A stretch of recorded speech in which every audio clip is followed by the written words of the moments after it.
Welcome to A Celtic State of Mind.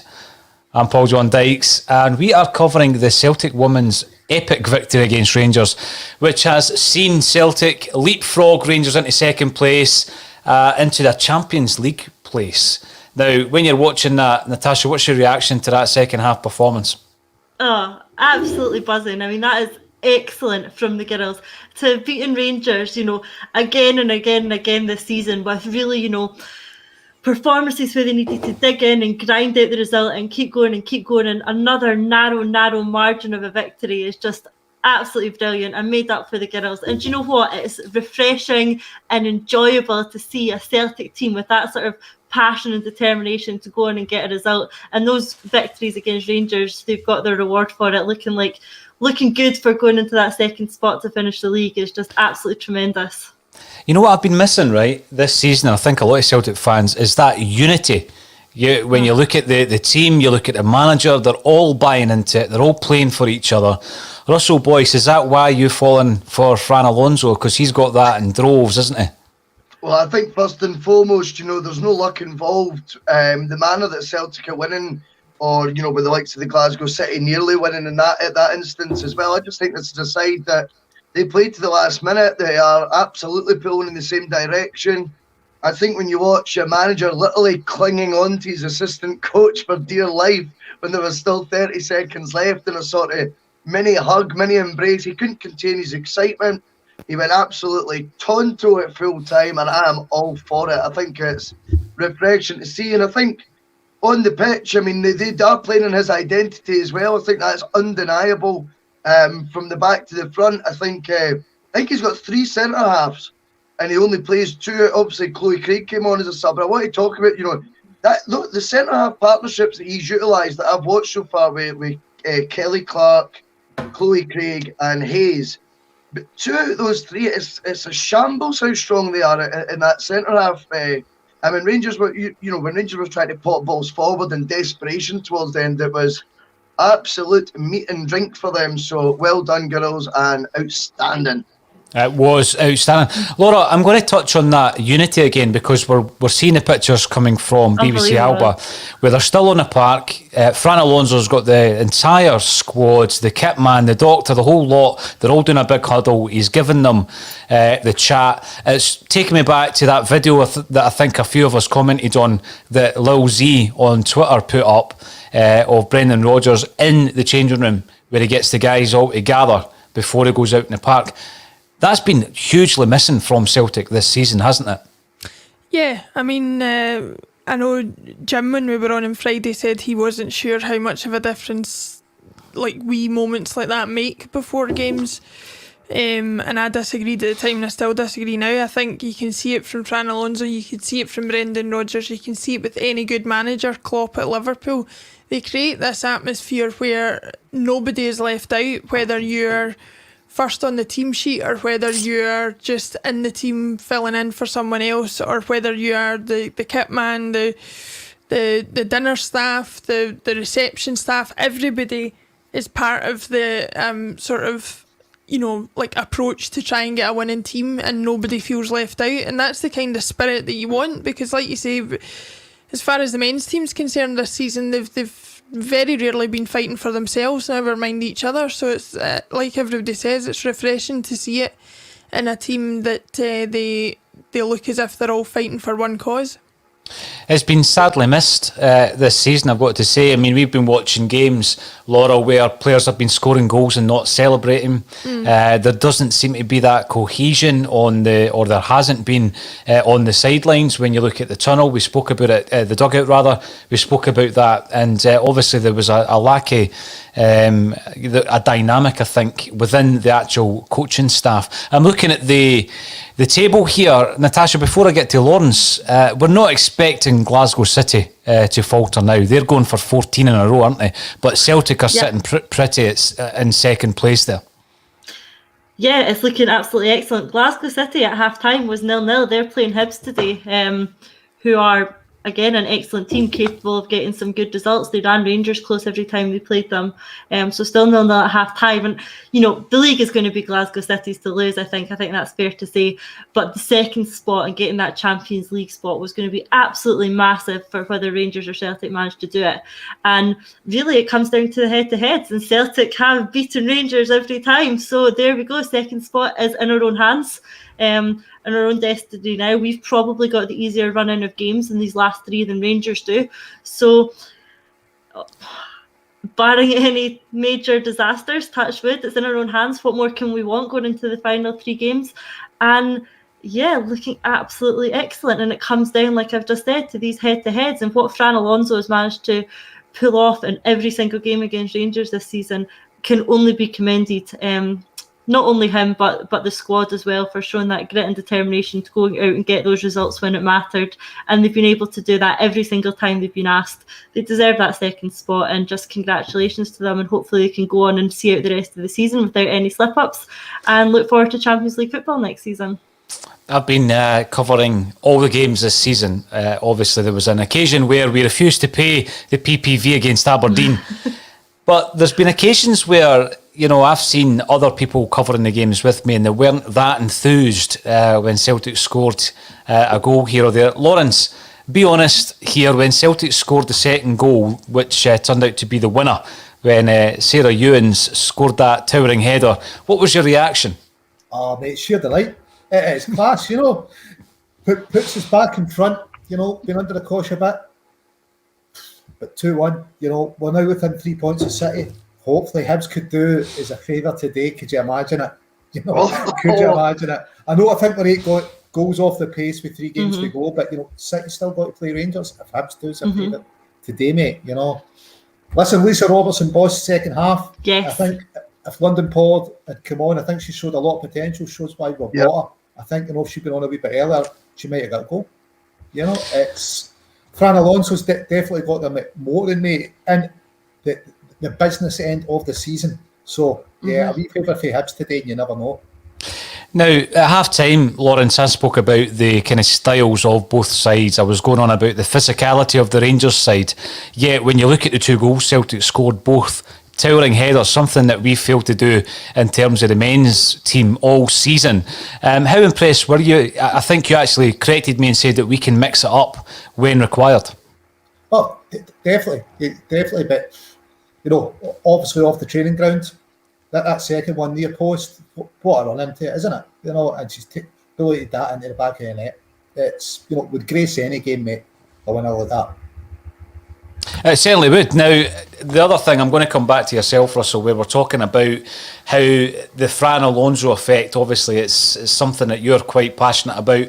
I'm buying into this. I think a few of our contributors are buying into this. How would you describe to a Celtic fan who's basically not given the women's game the time of day, how would you describe this? How would you sell it to them? This blazer is how I would sell it to them, mate. I've watched 5 games, you know what I mean? And now I'm wearing a turtleneck, a white blazer, all in his honour. What more can I say? I think you have to. The key thing is, if you're going to watch it, take the glasses off that look at it in a negative light. Watch it with an open mind. Treat it as Celtic. Watch it with a Celtic state of mind, you could say. And if you do that, you can embrace what it is. And hook, line and sinker. I'll not be satisfied now, Paul, till I've got an ACSOM microphone pitch side at the Champions League next year. I'm telling you, mate. It's all to come. Well, listen, I'm picturing that. I'm visualising that, Russell, for next season. So I'll be quite happy to be on those duties with you that night. But I'm sure there'll be a few others who are going to be fighting for that ACSOM mic muff, which is the official name for the mic muffs. Laura, when you're looking at the performance tonight, I was looking quite closely at Mariah Lee, obviously burst onto the scene the last time we beat Rangers, and I'm looking at all the kind of positive stuff that was happening throughout that game. Best chance of the game, wins us a corner from which we score the opening goal. She's a constant thorn in the side to that Rangers defence, chasing down every ball, winning corners, winning, throw-ins. And of course, when she comes off, you're thinking to yourself, she is the difference between the two sides when it comes to creativity. How impressed have you been with Mariah Lee? And she plays the Celtic way, doesn't she? I would say so. I mean, she's been a relatively recent signing and just seems to have slotted right in there and taken it in her stride. She's everything that you want in a Celtic player, like you said, never afraid to take people on and look for opportunities. And sometimes I think too many teams don't do enough of that and don't take their chances. We live in a world where it's all, I think a lot of players are far too afraid to make mistakes rather than try things, and she's certainly a player that seems to be willing to give things a go. If it doesn't come off, fine, but it doesn't put her off trying the next time, and that's the kind of attitude I like in a player anyway. Now, Chloe Logan made an error in the first half. She also made a fantastic save. She's someone who's come through the ranks at Celtic. Celtic women have the graduate scheme as well, Natasha. When you're looking at that performance and that win, how important was the save that she actually made just before half-time? Absolutely vital. That changed the whole momentum of the game. If we'd lost that goal going into half-time, that's a completely different picture that Fran Alonso has to deal with at half-time. So, yes, there's no getting around the fact that she should have done better for the goal that we conceded. She'll know that herself. And we all criticised that here, just as we would with any game. She should have saved it. That's it. But let's not look at that. Let's look at that incredible save that she pulled off as we went into half-time. A lot easier to do now that we've won the game is to ignore the fact that we conceded a terrible goal. Of course, that's easier. But let's talk about that and let's give her massive credit for that, especially after conceding a goal of that nature. As a goalkeeper, your confidence goes a bit from that. But what she did was she picked herself back up and pulled off an unbelievable save that kept the game as it was going into half-time, which proved to be vitally important going into the second half, and we were able to secure the win. So, yes, it was a mistake, but absolute credit to Chloe Logan for keeping the game level going into second half. Now, let's have a look at some of the comments. We'll bounce back and forward because we are basically watching Celtic.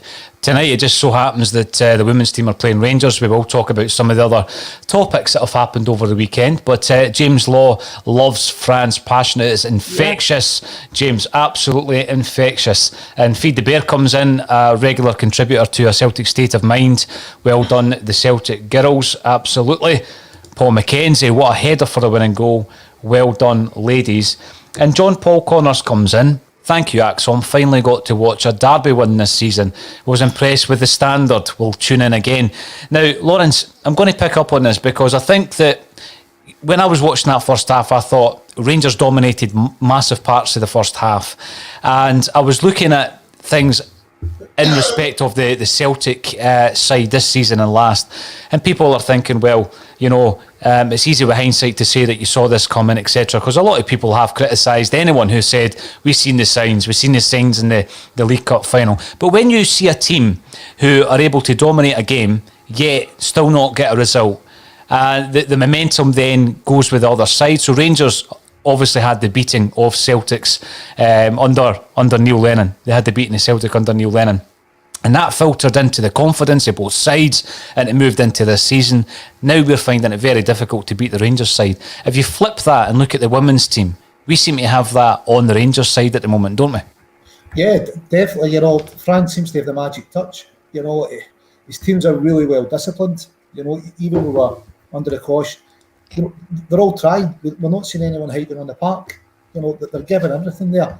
They're making sure they're picking up, that they're going with the runners. It's great to see, you know, whereas in the men's team there was too many passengers or people that you just felt, you know, it didn't really matter to them whether they won or lost. Yeah, that's a big concern, and I think that you know, that's something that, you know, there's going to be loads of different reasons, Lawrence, in relation to that. There's players there obviously who didn't want to be at the club, but let's chat for a second or two about the men's team. There's a rumour circulated over the weekend, and it's been picked up by quite a few mainstream sources now, around Olivier Ncham basically being freed by Celtic. Now, when I looked at that, initially it was a rumour, as I say, but a couple of the mainstream titles have picked up on it, Natasha. That would be bad business by Celtic, surely. Yeah, a real strange one. Yeah, it's perhaps just one of these rumours, but obviously the rumour is that Celtic had released Cham, terminated his contract, and yeah, to me that would just be terrible business by Celtic. This is someone we were talking, 2 summers ago about looking at £50 million offers from Porto and turning them down. If you then fast forward 18 months, 2 years, and let that player go for nothing, something has went seriously wrong there in your business planning and management, because that cannot have been the intention. I don't think it's true. I think there's some mainstream media sources circulating today that Celtic have denied that, which makes sense because we can't let him go for nothing. I don't care what sort of wages he's on next season. We must be able to get £1.5, £2 million for a player like Cham. And that sounds, a bit depressing to say when we were talking about 50 million a couple of seasons ago, but it's just someone who has deteriorated so badly in terms of form. A loan spell didn't work out, that probably is all we'll be able to get for him. I don't think he wants to be here. I don't think Celtic will want to keep him. It makes sense for him to move on, but not for nothing. My second concern there is who is making that decision. If it was true that his contract had been terminated, who by? The CEO is leaving, the manager's not in place, so who would be making that footballing decision? Surely you've got to wait for a new manager to come in and decide on the players with, a year left in their contracts, whether they're staying or going. So a few concerns around that one. I don't think it'll be true. I think Celtic will be looking to recoup something from him. What we can get for him is a completely different story, but I don't imagine he'll be at Celtic next season, that's for sure. You look back on one of the finest performances under Neil Lennon, Laura, one of the finest results, and Cham is in there, isn't he, doing his celebration over in Rome. It was a tremendous night. And then I think about that image of him sitting up in the stands in the first Celtic Rangers game of the season, the 2-0 game, where he seems absolutely nonplussed by what's going on around about him. He's actually looking at Stephen Welsh almost in disbelief because Welsh is upset at how things are going. When you're looking at Cham and the fact that obviously he was offloaded, he was part of a group of players who were said to wish to leave Celtic, is there absolutely no way back for him in terms of his Celtic career? And as Natasha says, we just need to cut our losses and try and bring in as much as we can for a player who, on his day, technically was a tremendous midfield player. Yeah, he's a strange one because it's funny when we play against higher quality opposition in the Champions League, especially. He seems more at home than any other player on the pitch. There seems to be an element to his play that is really suited to the kind of higher up, higher quality football. But that's all well and good. But when you're playing for Celtic, where your bread and butter is the Scottish Premier League, then that can't really fly. I'm in agreement. I think the ship has sailed as far as that's concerned. I don't believe the rumour that he has been let go, because I just think that I can't see any reason why that would be a sensible decision to make, even if he does go for free next year. To just cut your losses now and not at least try to get rid of him either later on in the summer or in January or something like that would just be a silly decision to make. But yeah, as far as him moving on, I can't see him getting back into the team now. It's not as if he's done like a Jack Hendry and gone away and improved himself and is likely to come back and fight for his place. He's gone away and had arguably a worse time in Marseille than he had at Celtic. So from that point of view, I think it's only down the way as far as he's concerned. I think so. When you remember back to the first pre-season under Neil Lennon, second time round, and Cham was speaking to the French press, wasn't he? Making his mouth go, going on about, I'm the best player in Scottish football, etc. I'm too big for this league. So you just get the impression, Russell, that if you were to try and persevere with him, no matter who's in charge, he's just going to bring trouble to your door time and time again, isn't he?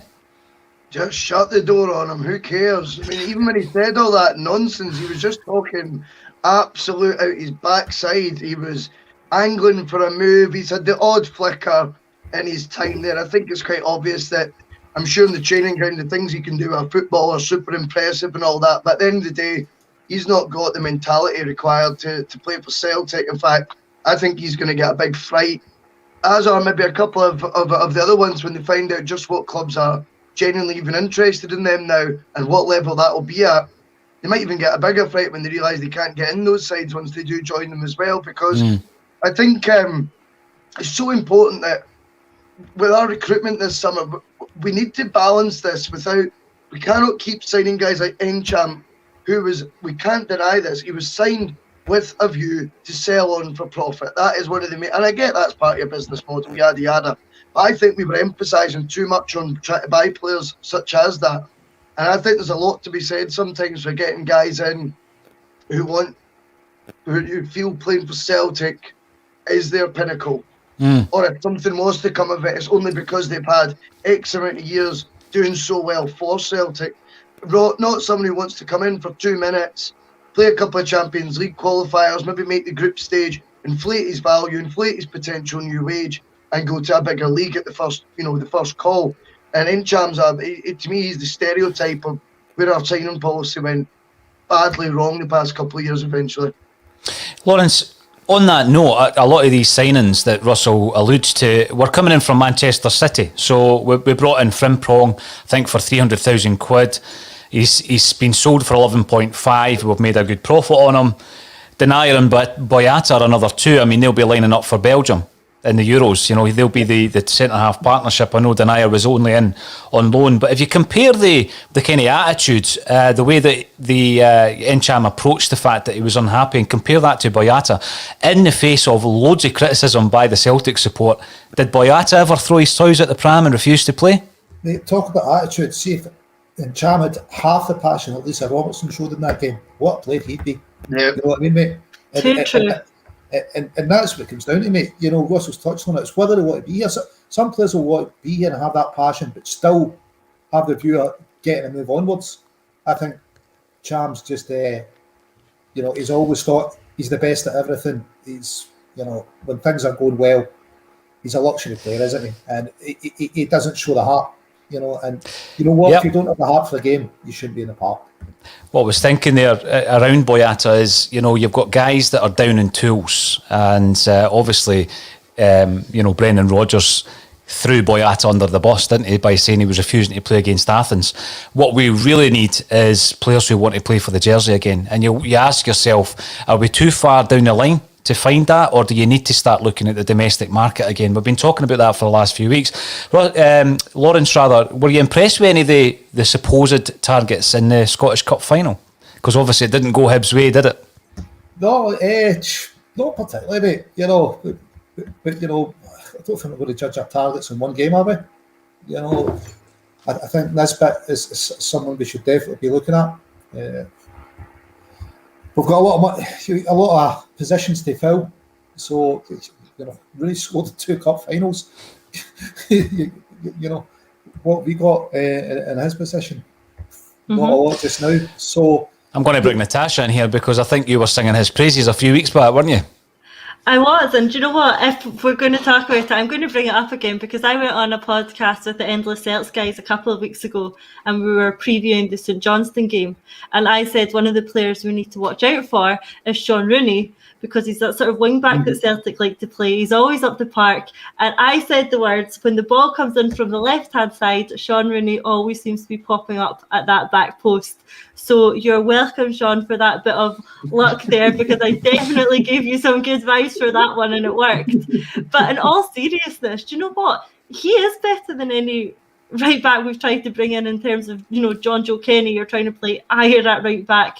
Would he have been the worst option? And I am not saying that he is Celtic quality. I'm not saying that he should be our first choice right back. But the position we found ourselves in this season, I genuinely think he could have done a job. And if we're talking about players who are playing for the jersey and want to be here, he would be one of them. He makes no secret of the fact that he's a massive Celtic fan. So, yeah, congratulations to him on his couple of cup wins, and that goal I set up nicely for him as well.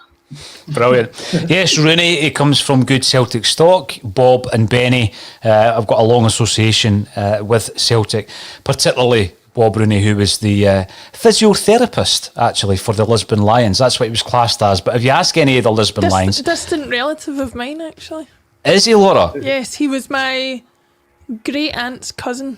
Wow. So there you go.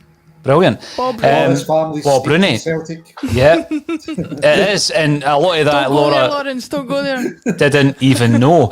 I'm going to come back to Boise and wonder what is happening with the Boise bus at the moment, because I think anybody who watched the Scottish Cup final, I think, realises that Jack Ross, as accomplished a manager as he is, Russell, I don't think he's got what it takes to take it to the next level. I mean, he's had 3 big occasions, 3 big cup finals with Sunderland and Hibs, and he's failed to deliver.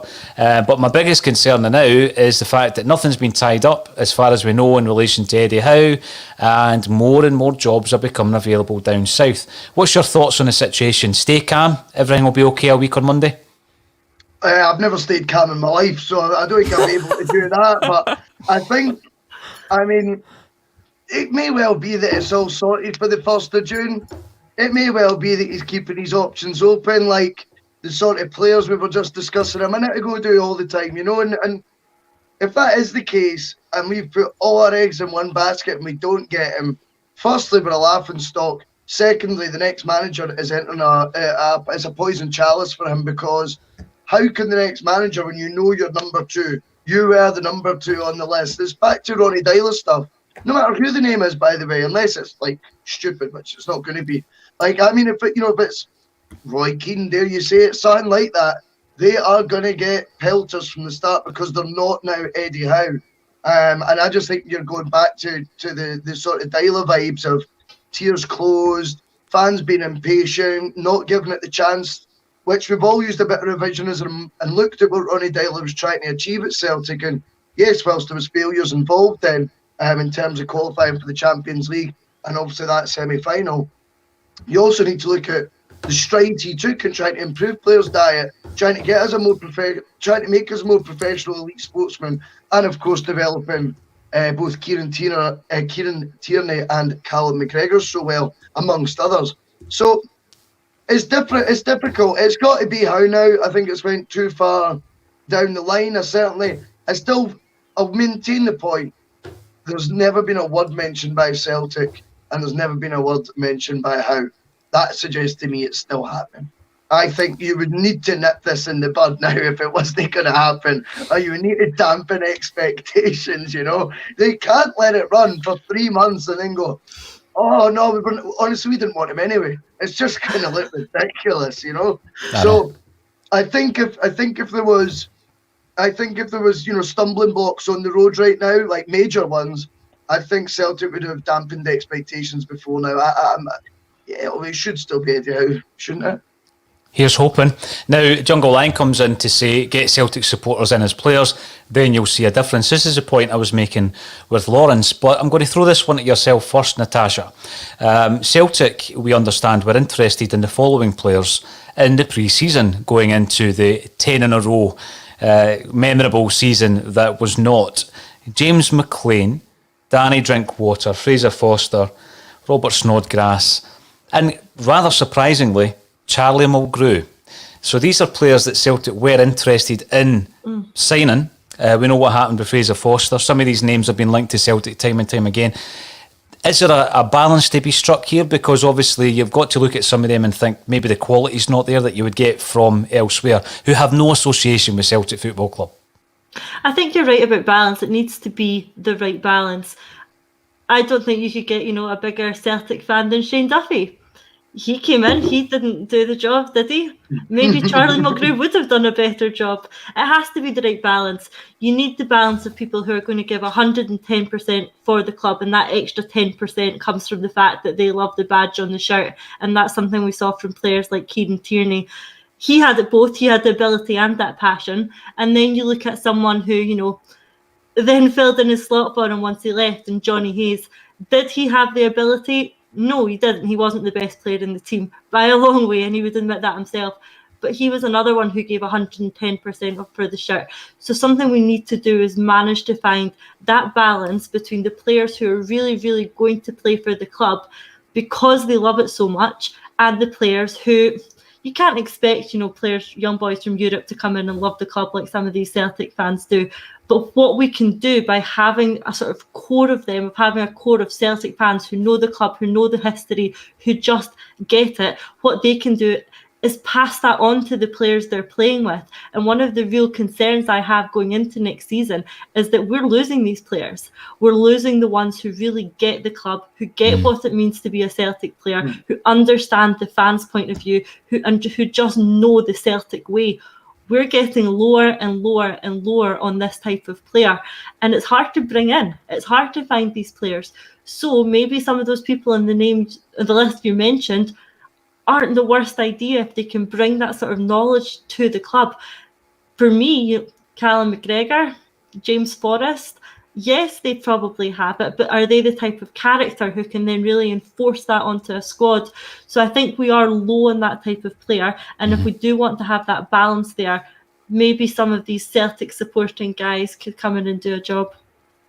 Well, it remains to be seen. Hopefully, Russell Boyce is right in the fact that we will appoint Eddie Howe. I mean, where else could we go? I think it would be one of the most muted season ticket campaigns ever if he's not in place. So we'll see what happens in the next 7 days.